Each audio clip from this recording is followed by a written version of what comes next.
Hi there, I'm Ryan Chan, founder and CEO of Upkeep.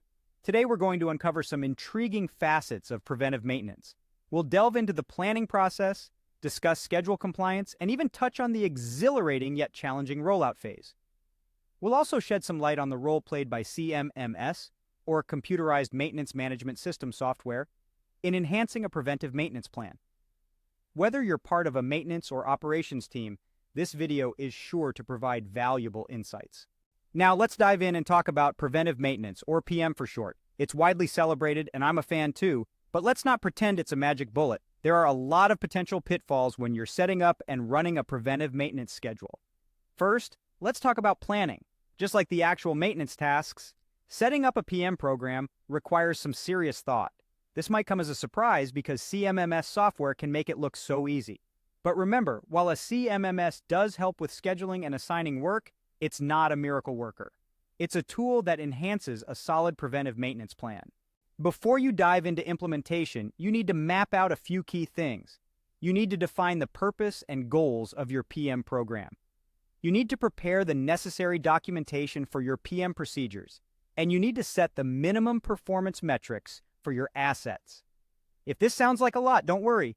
You can always reach out to a PM manager or a consulting firm.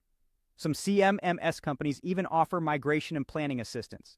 Next, let's talk about schedule compliance. This one's tricky because it's hard to quantify how well a facility is sticking to a schedule. But here's the bottom line. If PM tasks aren't being performed, something's off. Schedule compliance is a complex issue with many factors. Here are a few strategies you can use to boost adherence to maintenance intervals. First, make sure your technicians aren't overloaded with too much work.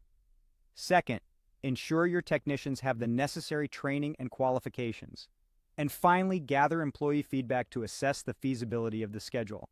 Now let's move on to the rollout.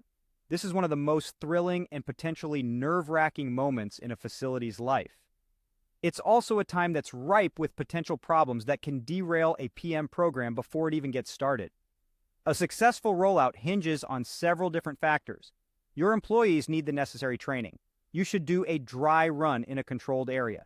You need to properly create PM tasks in your CMMS software. And you need to keep the lines of communication open at all times between project managers, the implementation team, and other employees. The good news is, there's a wealth of knowledge out there about how to properly implement PM programs, especially when you have a solid CMMS backing you up. And that brings us to the end of our video. We've covered preventive maintenance planning, schedule compliance, and the rollout phase. Remember, a solid CMMS can greatly enhance your preventive maintenance plan. Thank you for watching. If you found this video valuable, please subscribe to our channel. For more resources and insights, visit us at upkeep.com. We look forward to seeing you in our next video.